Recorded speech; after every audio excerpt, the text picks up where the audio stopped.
శ్రీగురుభ్యో నమః. హరి ఓం.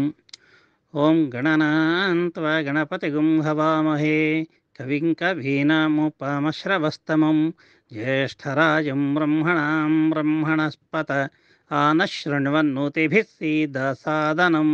ఓం శ్రీ మహాగణాధిపతయే నమః.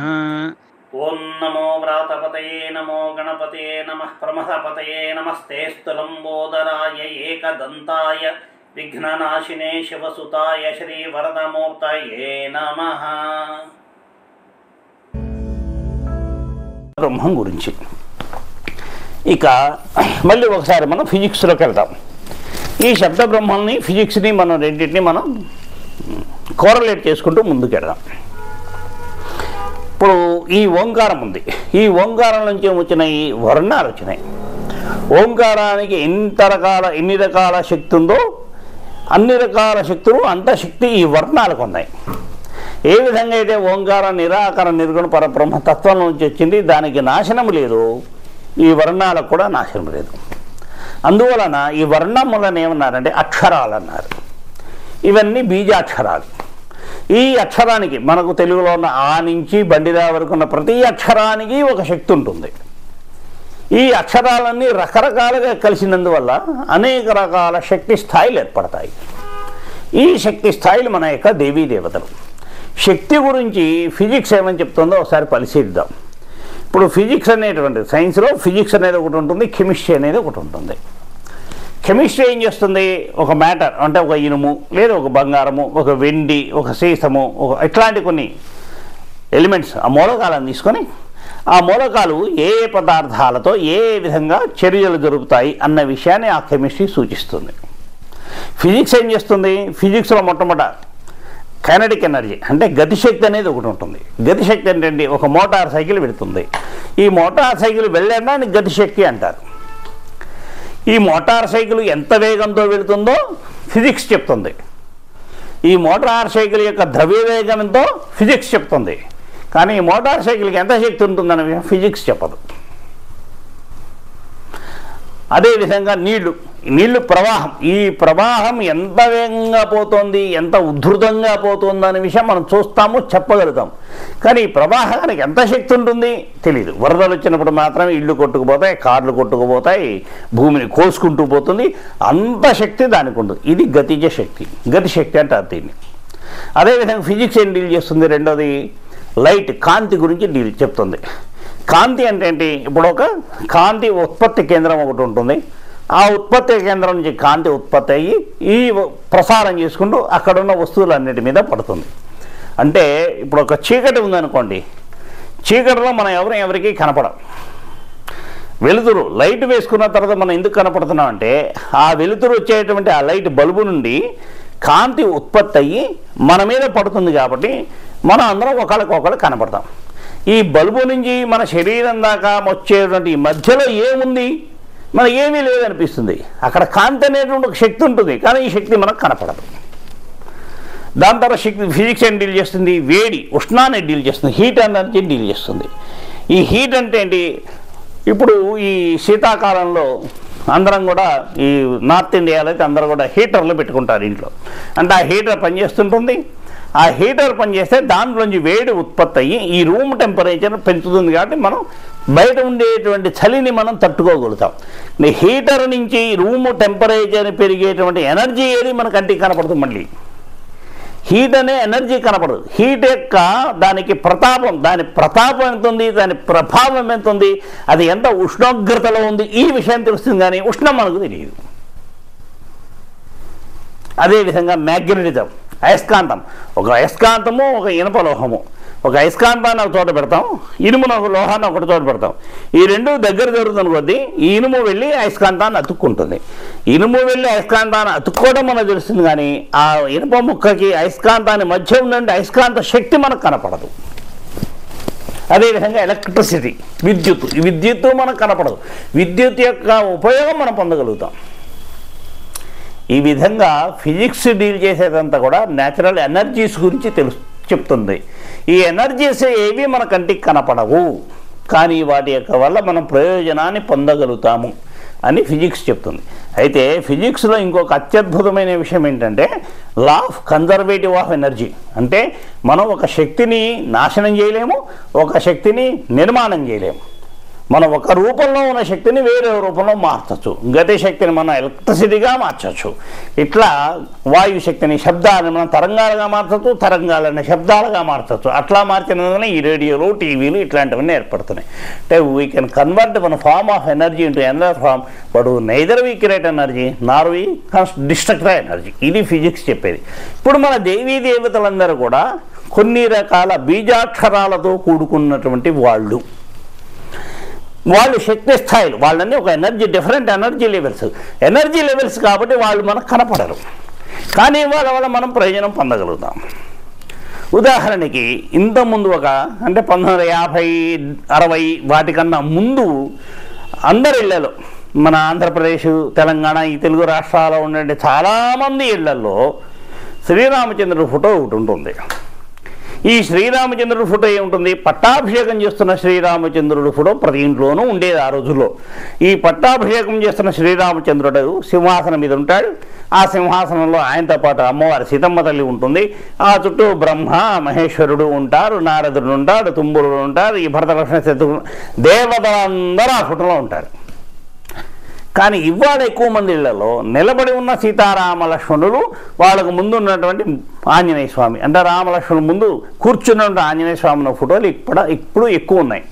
ఈ పట్టాభిషేకం చేసుకున్నటువంటి శ్రీరాముడు చేసేటువంటి పనికి, నిలబడి ఉన్నటువంటి సీతారామలక్ష్మణుడికి ఫోటో ఉండే తత్వానికి ఈ రెండింటికి అసలు సంబంధమే లేదు. ఈ రెండు వేరువేరు స్వభావాలు. ఇక్కడ సీతారామలక్ష్మణులే ఉన్నారు, అక్కడ సీతారామలక్ష్మణులే ఉన్నారు. కానీ ఆయన చేసే పనికి, ఈయన తత్వానికి అసలు సంబంధమే లేదన్నమాట. ఇట్లా మన దేవతల స్వరూపాలు కొన్ని బీజాక్షరాలతో మిళితమై ఉంటాయి. ఉదాహరణకు ఒక మంత్రం ఉంటుంది, ఘ్రాంఘ్రీం గ్రూం గ్రైం గ్రౌం గ్రహ అనే ఒక మంత్రం ఉంది. ఈ మంత్రంలో ఏ దేవత పేరు లేదు. ఈ మంత్రాన్ని ఈ మంత్రం ఉన్న వాళ్ళు ఎవరో అని తెలుసుకోవాలంటే ఈ మంత్రాన్ని మనం 10 లక్షల సార్లు జపం చేయాలి. ఈ 10 లక్షల సార్లు జపం చేసిన తర్వాత ఒక 30,000, 40,000 హోమం చేయాలి. అప్పుడు ఈ మంత్రానికి అధిష్టాన దేవత మన కళ్ళ ముందు కనపడతారు. అట్లా ఎందుకు కనపడతారు అనేటువంటి విషయం మళ్ళీ మనం ఒకసారి ఫిజిక్స్లో వెళ్ళి చర్చించుకుందాం. ఇప్పుడు శబ్దం ఇది మనకు కనపడదు, వాయువు మనకు కనపడదు. గాలి వస్తే గాలి వీస్తోందని అనుకుంటాం, స్పర్శ తగులుతుంది కాబట్టి. కానీ గాలి మనం చూడలేము. అగ్ని మనం చూడగలుగుతాం. అంటే ఏదైనా ఒక శక్తిని మనం చూడాలంటే అది అగ్ని రూపంలో కానీ, నీటి రూపంలో కానీ, భూమి రూపంలో కానీ వస్తేనే చూడగలుగుతాం. కనుక మన దేవీ దేవతలు శక్తి స్థాయిలు కాబట్టి, ఎనర్జీ లెవెల్స్ కాబట్టి, వాళ్ళను మనం చూడాలంటే హోమాలు చేస్తేనే ఆ హోమంలో అగ్ని రూపంలో వాళ్ళని మనం చూడగలుగుతాం. ఇట్లా హోమం చేసామనుకోండి, అప్పుడు ఆ దేవత కనబడతాడు మనకి. ఈ మంత్రం గ్రామ దేవత మంత్రం. ఉదాహరణకి విజయవాడ అనేటువంటి ఒక నగరం ఉంది. విజయవాడ నగరానికి చెందిన గ్రామ దేవత ఎవరు? ఆవిడ తల్లి మనకు అనుగ్రహం కలగాలి అని చెప్పి ఈ మంత్రం జపం చేసి హోమం చేస్తే ఆ విజయవాడని పరిరక్షించేటువంటి దేవత కనపడుతుంది మనకు. ఈ విషయం మనకు రామాయణంలో వస్తుంది. హనుమంతుడు లంకలో ప్రవేశించాలంటే ఆ లంకా నగరాన్ని రక్షించేటువంటి లంకిణి అనేటువంటి దేవత ఆయన ఎదురుగా వస్తుంది. ఆ దేవత ఉన్నట్టు ఎవరికి తెలియదు, ఆమె రక్షిస్తూ ఉంటుంది అదృశ్యంగా. కానీ ఈయన అజ్ఞాతంగా వేరే ఒక మనిషి ఆ లంకలో ప్రవేశించాలనేసరికి ఆవిడ అడ్డపడుతుంది. అట్లా మనం ఏ ఊళ్ళో ఉండే దేవత ఎవరన్న విషయం తెలియాలంటే ఈ మంత్రాన్ని ఉపాసన చేసుకుంటే, దాన్ని చేసి జపం చేసి అన్ని లక్షలు జపం చేసి ఆ మంత్రాన్ని ఆహుతులు చేస్తే ఆ దేవత మనకు కనపడుతుంది. ఈ దేవతలు ఎట్లా ఉంటారు? మనకంటే ముందు బొమ్మల్లో క్యాలెండర్ నుండి ఇంతేం ఉండరు వాళ్ళు. మనం కళ్ళు ఎంత చూస్తాయో అంత ఉంటారు. ఒక గదిలో హోమం చేసాం, ఆ గదిలో ఉన్నటువంటి మొత్తం ఆకారం మనకు కనపడుతుంది. లేదు ఆరుబయట ప్రదేశంలో హోమం చేసాం, ఆరుబయట ఉన్నటువంటి ఆ ప్రదేశం మొత్తం ఆ దేవతా రూపంలో ఉంటుంది. ఇది మన ఈ దేవీ దేవతలు. కనుక ఫిజిక్స్ చెప్పినట్టుగా ఎనర్జీ లెవెల్స్ ఏవి మనం చూడలేము, they are beyond our eye power. అదేవిధంగా మన దేవీ దేవతలు కూడా మన ఎనర్జీ కన్నా బయట ఉన్నటువంటి, మన కంటి యొక్క శక్తిని కన్నా బయట ఉన్నటువంటి వాడు. కాబట్టి మన కళ్ళు, మన కంటి యొక్క శక్తి ఆ దేవీ దేవతలు మనం చూడలేదు. ఇది వేదంలో చెప్పినటువంటి విషయము. వేదంలో ఇంకొక విషయం ఏంటంటే, ఈ వేద పండితులు అనేవాళ్ళు ఎవరు, వాళ్ళు ఏం చేస్తుంటారు? ఇది ఒక ప్రశ్న. మనం ఎందుకు ఈ శుభకార్యాలకు వేద పండితులు పిలవాలి, ఇది ఒక విషయం మనం ఇప్పుడు తెలుసుకుందాం. ఇందాక నేను చెప్పినట్లుగా ఈ వేదం మొత్తం కూడా అనేక రకాల మంత్రాల యొక్కతో కూడుకొని ఉంటుంది. అంటే ఈ మంత్రాలన్నీ గొప్ప శక్తిని కలిగి ఉంటాయి. ఒక వేద పండితుడు ఎట్లా తయారవుతాడు? 8వ సంవత్సరంలో అతను ఉపనయనం చేసి ఆయన వేదం నేర్చుకోవాలని పంపిస్తే ఆయన 16 సంవత్సరాలకి ఆ వేదం మొత్తం నేర్చుకొని వస్తాడు. అంటే 8 ఏళ్ళకి వెళ్ళిన వాడు 24, 22 ఏళ్ళకి కానీ వేదం నేర్చుకోవడం పూర్తి కాదు. ఈ 24, 22 సంవత్సరాలు అంటే ఈ 15, 16 సంవత్సరాలలో ఈ వేద పండితుడు ఒక్కొక్క మంత్రాన్ని కొన్ని లక్షల సార్లు జపం చేస్తాడు. దాన్ని వల్లే వేయడం అంటారు. కొన్ని లక్షల సార్లు వల్లే వేస్తారు. ఇన్ని లక్షల సార్లు వల్లే వేసిన కారణంగా ఆ మంత్రంలో నిబిడీకృతమైన శక్తి మొత్తము ఆ వేద పండితుడి శరీరంలోకి వెళుతుంది.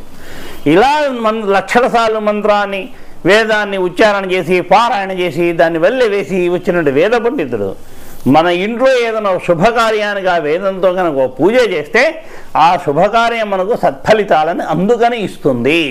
ఇది వేద పండితుడు అంటే. అక్కడ వేదాన్ని వేద పండితులని రక్షించాలి, వేదాన్ని వేద పండితులని మనం సరిగ్గా చూసుకోవాలని మన పూర్వీకులు ఎందుకు చెప్పారంటే అన్ని లక్షల సార్లు ఆ వేదాన్ని వాళ్ళు ఉచ్చారణ చేసి వాళ్ళలో ఆ వేద శక్తి మొత్తాన్ని నింపుకొని ఉంటారు కాబట్టి వాళ్ళు వేద పండితులు అయ్యారు. ఇది వేదం గురించి. ఇంకొక ప్రశ్న ఏమొస్తుందంటే, వేదం ఇట్లా చాలా సంవత్సరాల నుంచి వేదం చెప్తుంది కదా, మరి ద్వాపరంలో ఉన్న వేదవ్యాస మహర్షికి ఆయన వేదవ్యాస మహర్షి ఎందుకు అయ్యారు? ఆయన పుట్టినరోజును గురు పూర్ణిమగా ఎందుకు చేసుకుంటారు అనేటువంటి ప్రశ్న. మరి ఈ వేదవ్యాస మహర్షి కన్నా ముందు వేదం లేదా? ఈయన వచ్చి చేసినది ఏమిటి? ఈయన ఎందుకు గురువు అయ్యారు అనేది ఒక ప్రశ్నకు మనం సమాధానం చెప్పుకోవాలి. ఇంతకుముందు మరి వేదవ్యాస మహర్షి రాకముందు వేదాలన్నీ ఒక కుప్పలాగా ఉండేవే? అట్లా ఏం లేదు.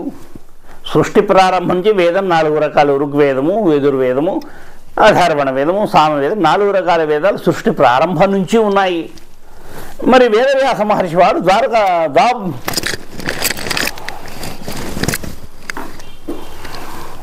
ద్వాపరయుగంలో చేసింది ఏంటి? ఇది మనం చూసుకోవాలి. ఇప్పుడు ద్వాపరయుగంలో ఈ రామాయణంలో ఈ ప్రశ్నకు సమాధానం ఉంటుంది. రామాయణంని పారాయణ చేస్తున్నప్పుడు దాంట్లో ఒక ప్రశ్న ఏంటంటే, కలియుగంలో మనుషుల యొక్క ఆయుష్ చాలా తక్కువగా ఉంటుంది. ఇంత తక్కువ ఆయుష్లో వీళ్ళు భగవంతుడు సాక్షాత్కారాన్ని ఎట్లా పొందగలుగుతారు? ఏదైనా ఒక మార్గం చెప్పండి అని ఒక ప్రశ్న ఉంటుంది. కలియుగంలో మానవులకి ఆయుష్ తక్కువగా ఉంది అనే ప్రశ్న అనేది ఏర్పడిందంటే కలియుగంలో ఉన్న మానవుల కన్నా ద్వాపరయుగంలో ఉన్న మానవులకి శక్తి ఎక్కువ, ఆయుష్ ఎక్కువ. ద్వాపరయుగంలో ఉన్న మానవుల కన్నా త్రేతాయుగంలో ఉన్న మానవులకి ఆయుష్ ఎక్కువ. త్రేతాయుగంలో ఉన్న మానవుల కన్నా కృతయుగంలో ఉన్న మానవుల యొక్క ఆయుష్ ఎక్కువ అన్న విషయం మనకు అర్థమవుతుంది. శ్రీరామచంద్రుడు 10,000 సంవత్సరాల పాటు ఈ రాజ్యాన్ని పరిపాలించారట. దశరథ మహారాజు కూడా 10,000 సంవత్సరాలు పరిపాలించారట. అంటే ఆ సమయంలో వాళ్ళకి ఆయుష్ 1000 సంవత్సరాల పాటు ఉండేది. విశ్వామిత్రుడు 1000 సంవత్సరాలు తపస్సు చేశాడని రామాయణంలో చెప్తుంది. 1000 సంవత్సరాల పాటు తపస్సు చేసినా వాళ్ళ శరీరం చెక్కు చెదరకుండా మళ్ళీ చేయడానికి కావాల్సినంత శక్తితో ఉంటాయి అవి శరీరాలు. అందువలన ఆ రోజుల్లో వేదం చదవడానికి 10,000 సంవత్సరాల ఆయుష్ ఉన్నదంటే 8 ఏళ్ళకో 9 ఏళ్ళకో ఉపనయనం చేసి ఆయన పంపిస్తే వేదం చదవడానికి ఆ రోజులో 16 సంవత్సరాలు కాదు 60 సంవత్సరాలు 70 సంవత్సరాల సమయం పట్టేది. అన్ని సంవత్సరాల పాటు వేదం అధ్యయనం చేసిన తర్వాత వచ్చి తన శేష జీవితంలో ఈ 10,000 సంవత్సరాల పాటు ఈ వేదంలో నేర్చుకున్న విషయాలన్నీ కూడా వాళ్ళు జీవితంలో అవలంబించేవాళ్ళు. ఇవాళ మనిషి ఆయుష్యే 100 సంవత్సరాలు. వేదం నేర్చుకోవడానికి మనకు 60 సంవత్సరాల వయసు పెడితే 60 సంవత్సరాల తర్వాత మనం వచ్చి చేసేదేముంది? అందువల్ల వేదవ్యాస మహర్షి ఏం చేశారంటే, దాన్ని ఇంగ్లీష్లో చెప్పచ్చు మనం, హీ అబ్రిడ్జ్డ్ వేదాస్. ఈ అబ్రిడ్జ్డ్ అనే పదానికి ఇంక తెలుగులో నాకు సరైన పదం స్ఫురించట్లా. అబ్రిడ్జ్డ్ అంటే ఉన్నటువంటి ఒక పెద్ద వస్తువుని ఉన్నది ఉన్నట్టుగా చిన్నది చేయడం. దాన్ని క్రోడీకరించడం ఏంటి? దాంట్లో కొన్ని తగ్గించి పెంచి అవసరమైన ఉంచి అవసరమైన తీసేయడం, సంక్షిప్తీకరించడము, క్రోడీకరించడము. వేదవ్యాస మహర్షి వేదాన్ని క్రోడీకరించలా, సంక్షిప్తీకరించలా. ఉన్నటువంటి విషయాన్ని 60 సంవత్సరాల పాటు నేర్చుకోవాల్సిన వేద వాంగ్మయం మొత్తాన్ని, వేద విజ్ఞానం మొత్తాన్ని 16 సంవత్సరాల్లో పూర్తయ్యేట్టుగా తయారు చేశాడు ఆయన. అందుకని 16 సంవత్సరాలు వేదం నేర్చుకొని వచ్చి మిగిలిన జీవితంలో అది మనం అవలంబించడానికి అవకాశంగా ఉంటుంది. ఈ కలియుగంలో ఉన్న మానవులకి అవసరమైనటువంటి వరకు మాత్రం నేర్పేట్టుగా ప్రతి దాంట్లో కూడా మొదల వేదం నుండి దాని యొక్క సంపూర్ణ తత్వం ప్రతి 16 సంవత్సరాల కాలఖండంలో నేర్చుకునేటువంటి ప్రతి వేదంలో ఉండేట్లుగా ఆయన తయారు చేశారు. అందుకని ఆయన వేదవ్యాస మహర్షి. అంతకుముందు ఆయన కృష్ణద్వైపాయనుడే. ఈ వేదాలను ఈ విధంగా విభజన చేశారు కాబట్టి ఆయన్ని వేదవ్యాస మహర్షి అన్నారు. ఆ వేదవ్యాస మహర్షి పుట్టినరోజు ఆషాఢ పూర్ణిమగా తీసుకొని ఆ రోజున మనం గురు పూర్ణిమగా మనం చేసుకుంటాము. ఇది వేదవ్యాస మహర్షుల వారి గురించిన విషయము.